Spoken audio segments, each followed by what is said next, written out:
experienced it differently. One second.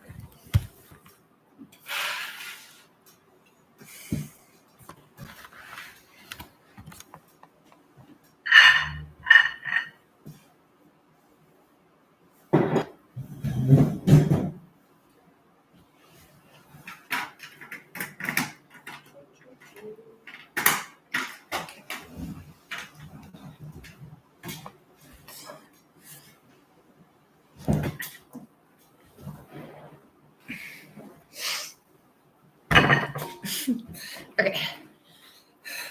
Hello to the no one yet who's viewed this channel, but I want it mainly as a log for myself and then just to have something started to reference back to because, ooh, that light's not going to work. Let's do this. No, I'll face outside, I guess. 1 second more.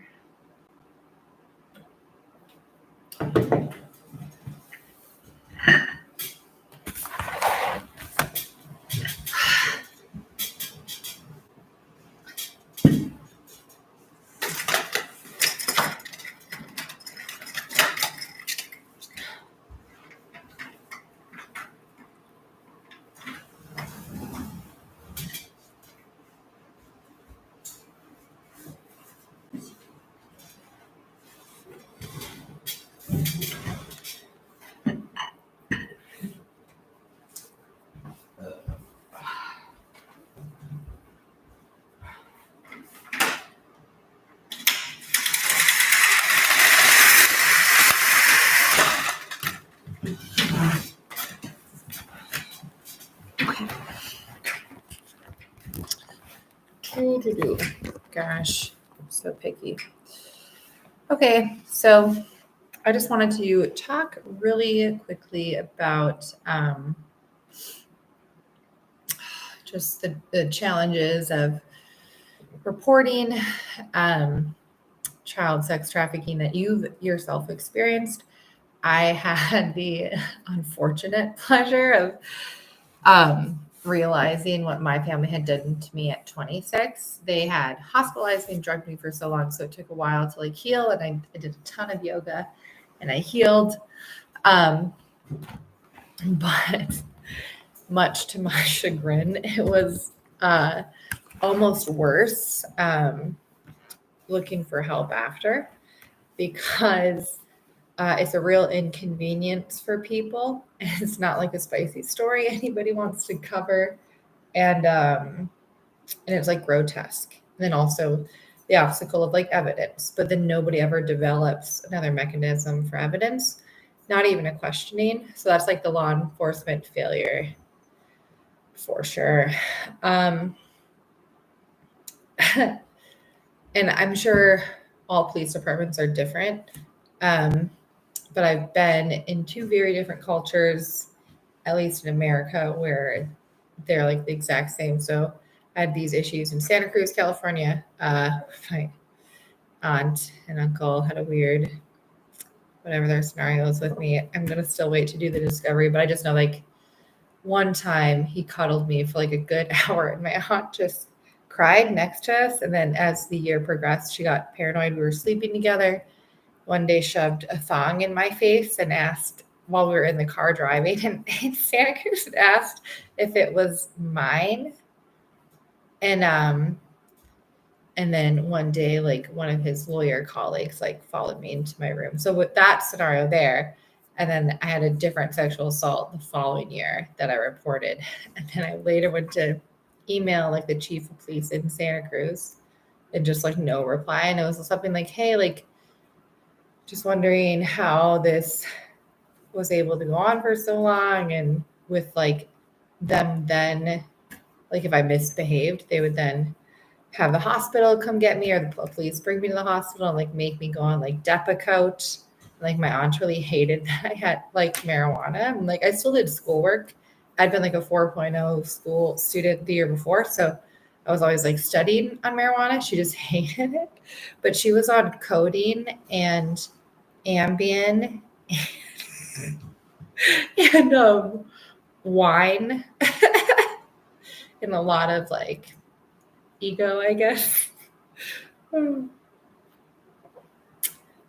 then the ironic part is that my uncle would do, the lawyer would do like GHB with my cousins and like casually. So anyway, so the police in Santa Cruz, absolutely no response. And like, I knew that that wouldn't really be the case because I dated somebody whose dad was on the police force and he would just get heroin delivered to his door. It would take like, it was a really sad story because his mom had been lesbian and had a lover, and then got like caught and then like killed herself and her lover when he was 12. And so he would just like, for him, like heroin was more just something he had done since he was 12. I've never met anybody who managed their heroin more. I didn't like it because I like weed, and because of my trafficking when I was a little child, I don't have like a normal response to opiates. Like when I got my tooth pulled with fentanyl just this past year, I had a full on conversation. If anything, I felt like I worked better cognitively, a little bit relaxed. Not that I would seek it out, but I don't have, my body just physiologically doesn't react to opiates the same way because of like early childhood torture and stuff. So your body will I used to get like really bad leg cramps when I was more obese, and I would just like close my eyes and just say like release whatever that biochemical is that acts like a opiate, and so I'll like feel pain, but then immediately a little high. It's not a good thing. It's not a good thing, but that's the truth. Anyway, so those police, no bueno. They did respond to a guy stealing a handful of cheese at Staff of Life once. So at least somebody's out there to protect the cheese.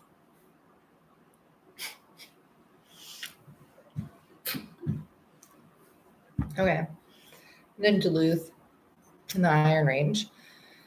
Totally different animal. A really good reference I have, I guess, to describe what the culture is like on the Iron Range.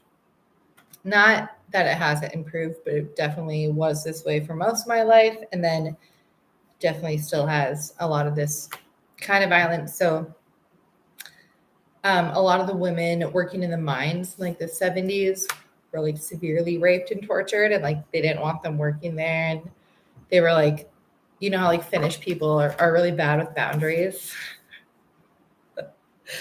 No, but there's like a lot of it's like a toxic, aggressive chemical to be in a mine. So it's not that that's an excuse, but it's like an addition. Like it's not great, but then that culture, actually grew into the fabric of outside the mine. There's a movie on it called North Country with Charlize Theron, and it's really good. I'm an extra in it, which is the irony. It hurts. It was when I was in 5th grade.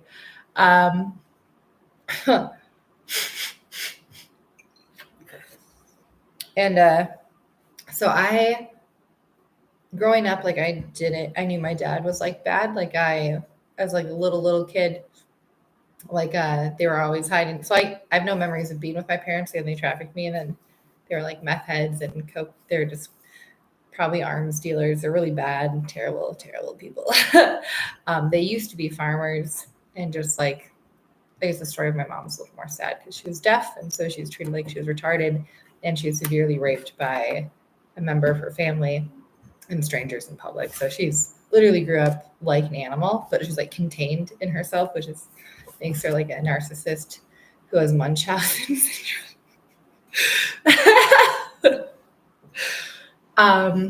So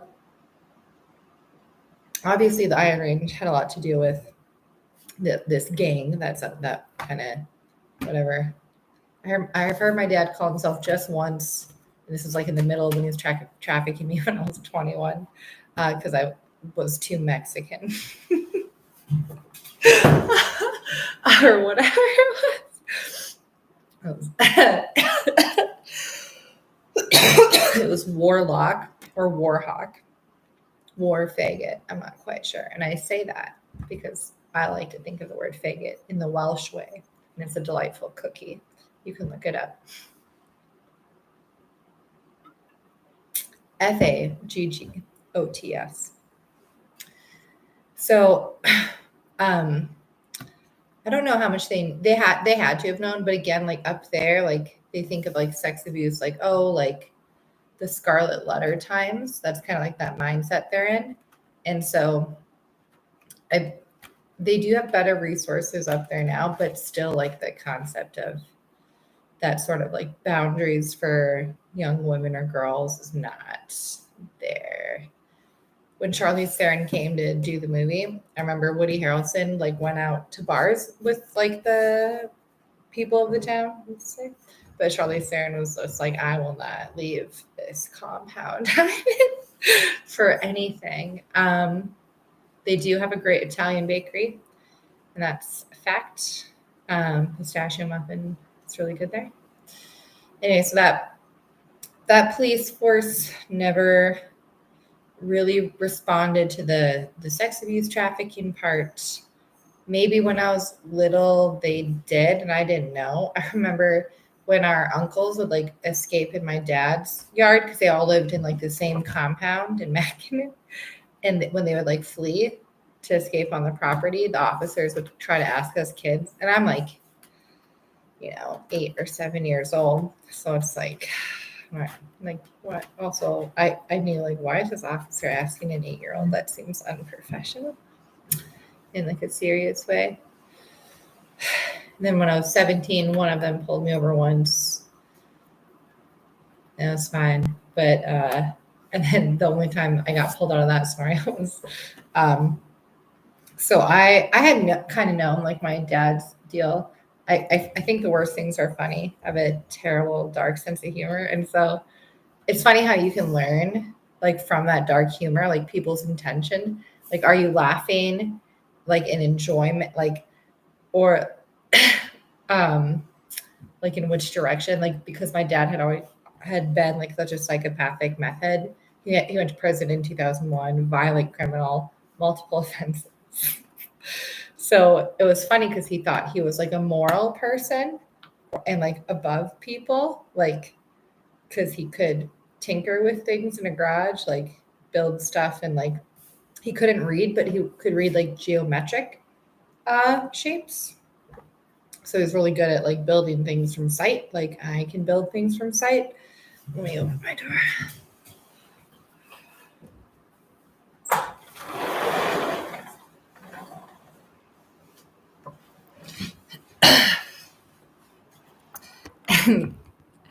All right.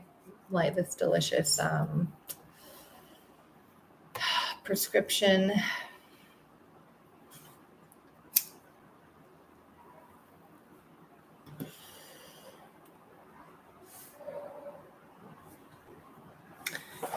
And so and then they trafficked me to Gary, Indiana when I was 17.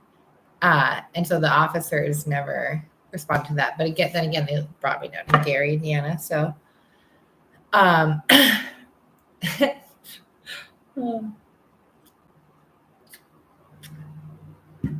then while I was like between graduating high school and Santa Cruz, the year after I tried to kill myself after I was trafficked. No, that was that year. No, that was the next year I tried to kill myself. After they trafficked me, because I was like, what is this? And then then my whole family had like known. So even like the wealthier part of my family, like the Santa Barbara half, was just like, yeah, you have to stop making these decisions for yourself. I don't know why she chose to love this man with no teeth that she met when she was 12. I don't understand why Erica's making these decisions. One time they were like, you really need to get a better hobby. You need to get a hobby. That was actually my trafficker that said that. I need a hobby. Absolutely. I'll get a hobby. And and so because it was already such a fucked scenario, one of my adaptations was just to like out crazy them, which was really fun because they like to think they're so scary and crazy, and like they all do weird ritual shit, and they're like, we're cool Satanists or whatever American individual secular group. So many probably, but so I would out crazy them. So when I would get hospitalized, I guess in the iron range, it made a little bit more sense, and I did have better experiences at those hospitals than I did like in Northern California at Mad River. Mad River, I was also molested, brought out to the horse stables, got like spooned with this sitting doctor, and treated really weird by police there. I had an officer at the Mad River Hospital staff when I was in the hospital. So I'm 115 pounds and I'm full on Aztec because I just took like $300 worth of mushrooms in 2 months at daily doses. Didn't drink water or eat the last week and a half, and then like just yeah, like a bat out of hell, but like wouldn't say anything to anyone. And also like I wasn't passing out from not having water or eating, but I was just getting crazier and crazier in how like my eyes and my mannerisms and like the Aztecs are cannibals. So that's like a really deep genetic journey I went on those. So it was a good thing I was hospitalized into, but even after I just like obviously just needed food and water. They're like, yeah, she's gotten so tiny since she's been here. She just needs food and water. But at the hospital, they were like,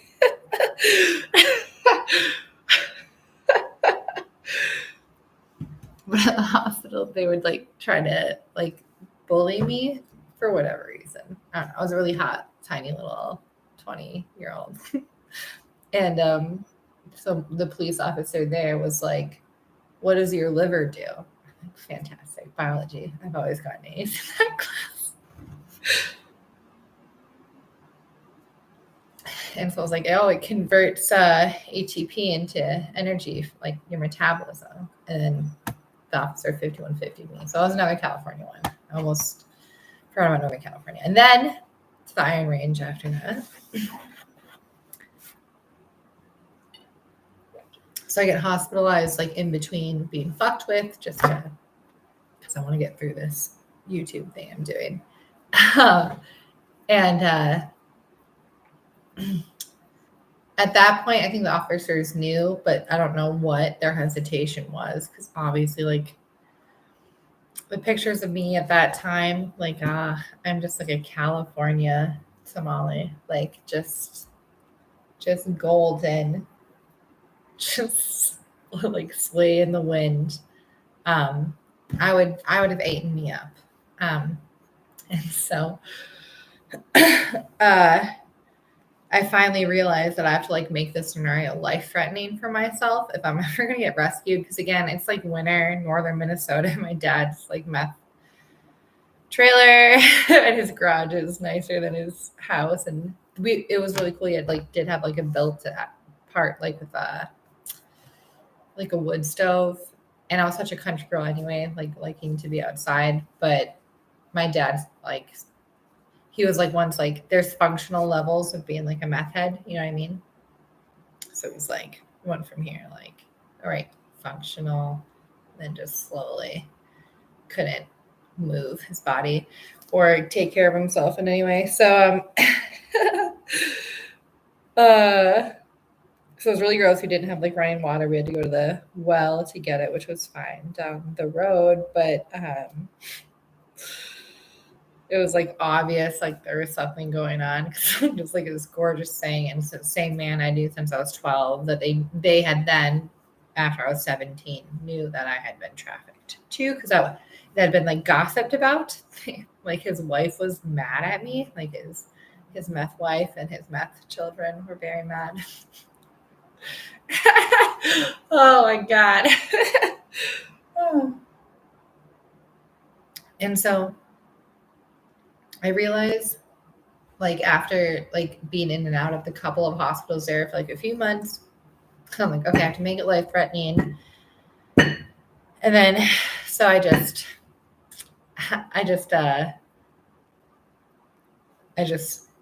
put like go against like my dad as much as possible with just like being out of my goddamn mind and trying to get him to like get aggressive with me, because it's so funny. He would do like traffic me to like people, but he wouldn't ever like hit me or touch me. And so um, and so I was like, all right, well, clearly that's what I need to go for then, because if I have a bruise on my body, I'm golden. And so I finally get him to say he'll kill me. And by the way, he had a lot of German phrases that I do need to remember because I was rebuilding this memory the other day.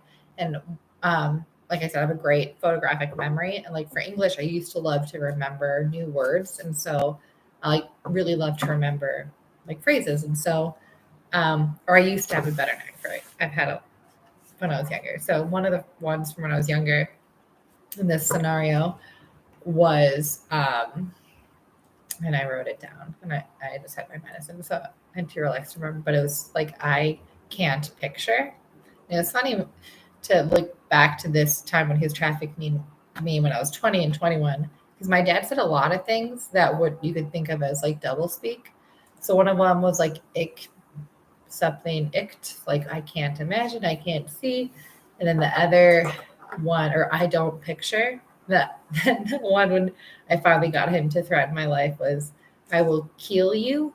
But my dad wouldn't speak in like this sort of accent because he would always put on like a thick Minnesota accent. So I think he meant like keel, like putting me on like the keel of a boat, like because I do think he's a genuine domestic terrorist, and people should go make sure he's not building something in his garage. I mean, I have reported that. So for other people watching too, when I reported my sex trafficking to the Duluth Police Department in 2016, and then added to it just this year as I remembered more, that was like, oh shit. And in addition to the sex abuse, these are other things I'm remembering, like not being allowed to go in the garage when they were smoking meth, except for then they would later smoke meth around us. So what were they doing in the garage? And like I said, my dad could build anything, just extremely manipulative, but it looks like poor and retarded. So also like, I don't know what else happened there. So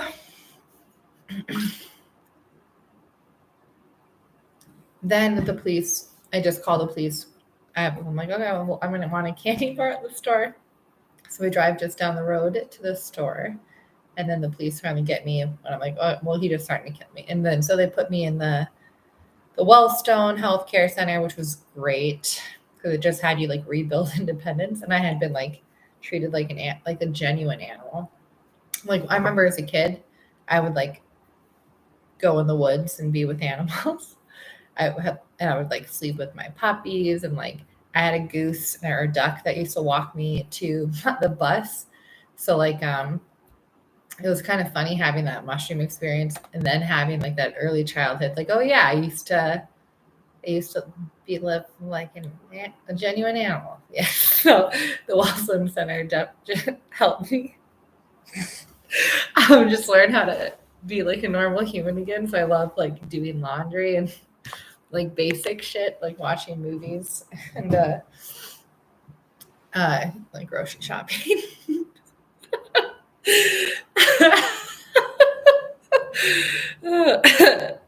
So that was good. So I give those places an A, and then there was, I forget the other hospital. Well, I don't give it an A because it's not like my vote to give it an A. Because it still didn't like get me to realize or like report the sex abuse, and it was obvious. So never mind, I give them a C for the independence training. And then I go to Safe Haven, which was fine, except for they don't have anything for people without kids. And I think that's fucked up because if you don't have kids and you have a little bit more of that, like different circumstance and like your ability to grow, that timing is just going to look different. And then it kind of puts you in the position where like a lot of them are babysitters, which is fine. But I thought that it would have been better to have two different kinds of shelters because I think it's then the woman with the children would get their own fucking resources sort of thing because their kids sleep in a room with everybody else. And it's like, can't they build something? You're on a property that you could build like a tower of an apartment on because they don't always have beds available. And so many women are trafficked with kids. So, you know, that building, they get a D because they haven't grown at all. If you don't grow, then it's like, well, then what is your mission? Because you're not growing. But anyway, that helped me just have a place to be. And then I was able to be on my own. But then coming back to report things when I realized like these people can't be free. That's not, I don't want what happened to me to happen to anyone else. How dare anyone have let them just go? And and also yeah, no, that's just the bit. And so the officer, his name was Officer Mattinson, I think. He's retired now. The dispatch told me, because I was trying to pull up my record when I was going to further report and then do things like I reported to Veterans for Child Rescue, which reported it to the FBI. and the dispatch, like at the police department office, was like, can't we just retire already? I'm like, are you serious? I reported this horrific child sex crime. And your reply is, can't we just retire already? So I was like, please, if that's the kind of officer you are, please retire. And so Veterans for Child Rescue was better. I spoke with a man named Tony Feaster, who had been a Navy SEAL. Just ended up being super unhelpful. He reported it to the FBI, and then he's like, call me anytime. And then he didn't want to update the report either. So whatever happened there. And then Veterans for Child Rescue took off their satanic child abuse page because they're pussy cunt whores and probably complicit more so than they are helpful. I donated money to them. I'm like, oh, cool. This is one organization actually doing like what was hurting me growing up, and so many of the children and relatives I grew up around and still does likely. And they cower a lot. They're just covering like 18-year-olds fucking 12-year-olds, which is like, or 22-year-olds fucking 14-year-olds. So like, bitch, you are a joke. And so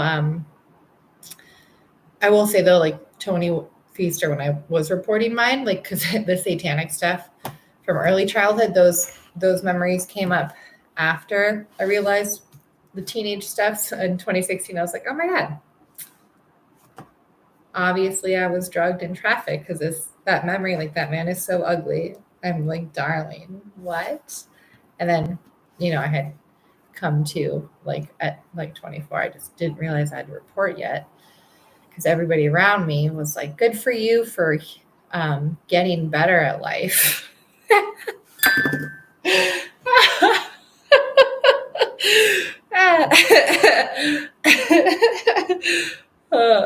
I did get better at life.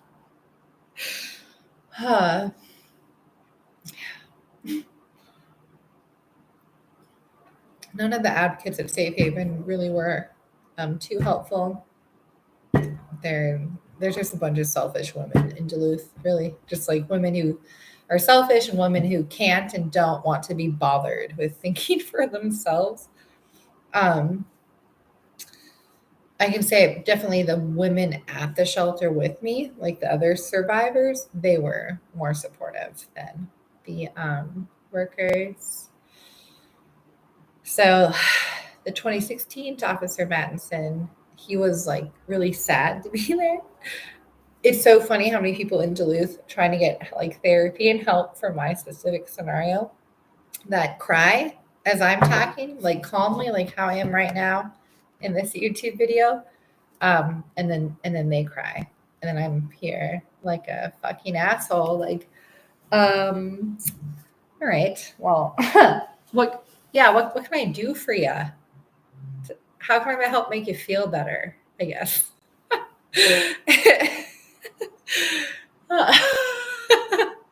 And so he leaves super sad, and he's like at the door. He's like, "Is there anything I can do for you?" I'm just like, "You have a good night." I feel like I'm going to sleep way better than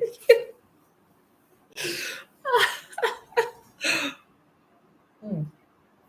And then Yeah, Tony Feast are great on the phone, and I understand like my scenario is extreme, and I don't really know why they took off the satanic child sex abuse part.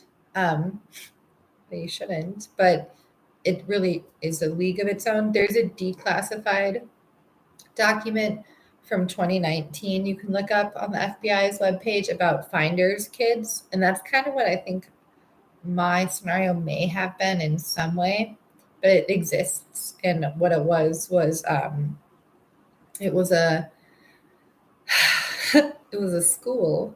So you know how like a bunch of secularists, because of freedom of religion, came to America. So we have so many like secular religions, and I was just realizing this the other day. Like so Waldorf, which was like a school I went to, that's esoteric Christianity.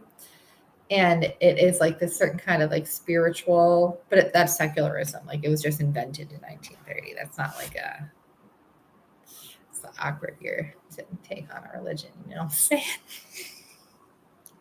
And so, um, and so with the satanic stuff, a lot of people in America who would like reject like religious, like what Mondragons, I guess, that were like oppressive, would become like some kind of secularist. And then just in the randomness of everything that can come up, there's a lot of like death cults and like natural like Native and Mexican cultures. And it's like all these things are going to intermix and change. So I don't know the exact kind of Satanist my family were. But my mom had like an evil eye growing up. She was like super attached to it. She had this huge purple pan, and so the evil eye would like be knocking against this big glass evil eye, knocking against the window all the time. And she would like do altars for like Princess Diana's death. She would like had a Princess Diana beanie baby and would like do altars to honor her life or her death or both. I don't know. I never asked because I didn't want to talk to her.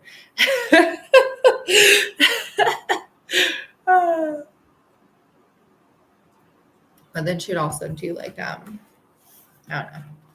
I really don't want to talk about her at all. So we're talking about the healthcare in Duluth was just absolutely terrible, like super punishing. And that's again something my mom knew, so that's why she loved doing it.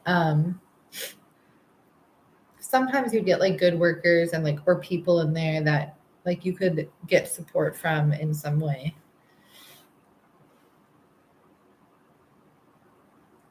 But what it is, it's like child sex trafficking survivors, people escaping extreme domestics.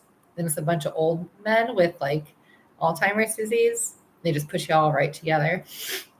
Everybody, all kinds of people. So just like no specialized care at all. And yeah.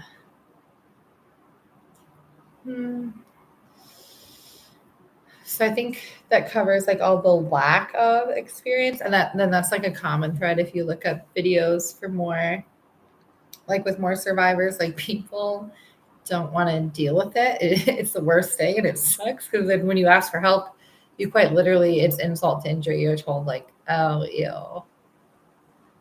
Like I unfortunately got like trafficked and abused again, political times, you know. And so I came on a little respite to this photocopy city of Duluth Superior, and and I went to the hospital here for some of the bacterial viral issues, and the medicine perfect. They had a social worker come in for my story. Her name is Julie Walters. She turned it around in the end, but I'm obviously extremely distressed. So many signs on my entire body and in my voice. And at one point, as I'm trying to clearly explain without dipping into my Minnesotan accent or this Irish accent that I've taken on in spite of my ex.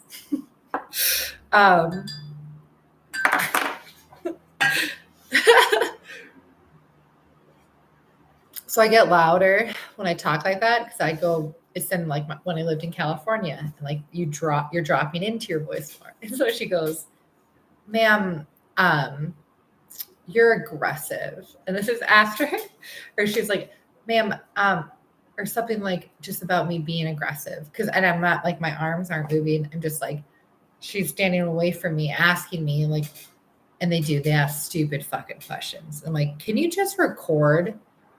Go listen to it. You digest it. Cause I can tell in the moment you're having a lot of issues with reality and like history and like worldwide current events, national events. Yeah. And so because they'll like the questions to clarify and then like the direction they're going, I'm like, did you have a plan coming in here? I have my police report. I'd rather just forward you that. My throat, by the way, just absolute pain. That's the other thing, I'm trying to talk through pain. And she's like, you're sounding a little aggressive. But she did turn it around in the end. And I appreciate for myself coming through the challenge of like being in pain, but still being able to like communicate clearly, or having been tortured and then still being able to communicate clearly. Because I'm older now. And so like getting over with that, I feel pretty confident to overcome torture. I would like to not be tortured anymore or for a while, but beggars can't be choosers. I'm pretty confident though. I've done like the most reporting and like planning to like see my family if somebody else doesn't arrest them, or if they don't have somebody else take them to court for something in the end here. But there aren't any housing resources, and I feel like moving forward, what I want to focus on is just like we need housing, and like people can't be grouped. I don't think we should group different ages together. I think everything's gonna have to be so precise, and but really just like housing and then knowing like legal options. But the people in charge and like with like the trauma resources for children, it's like you don't want to have to admit that you're gonna have to rebuild the genitals of a 2-year-old without, don't call it trans. Just like, yeah, no, we need some super elastic surgical films to start to repair the damage. And you're going to need such extreme, for the most extreme scenarios, and everything in between. None of those scenarios can be treated the same, because cognitively, to keep that from being repeated when that person has a child or as they're growing, you're going to have to speak exactly to like the trance they were in, or the traffickers like mindset they were in. And then you're also going to have to do like the health part. And I think so. Like I wanted a solution at the end of this video. That was my goal. Hold on a second. I like I guess like just the building back independence model. And then I think that's a good middle ground, because obviously the people in the positions, I'm not saying like fire all these people, they suck, just go die. No, of course not. No, unless you're complicit. But to like a super degree where you're like actually profiting from it.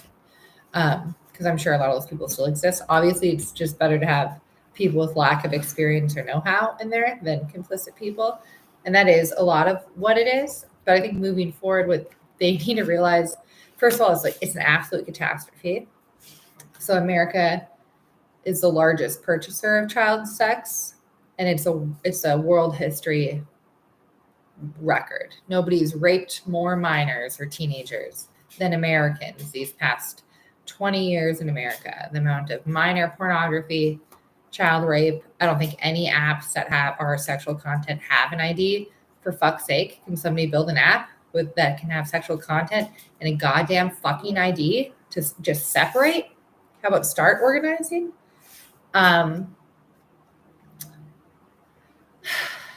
then, I'm going to stop there. I actually think that's the best solution because that's how bad we are, where now we have to say, no, fourth grader, fifth grader, no porn for you, not in creating the content or absorbing the content. That's actually how rudimentary we are right now in this topic. This effect. All right. We will circle back to this topic. Thank you for watching and comment however you wish to.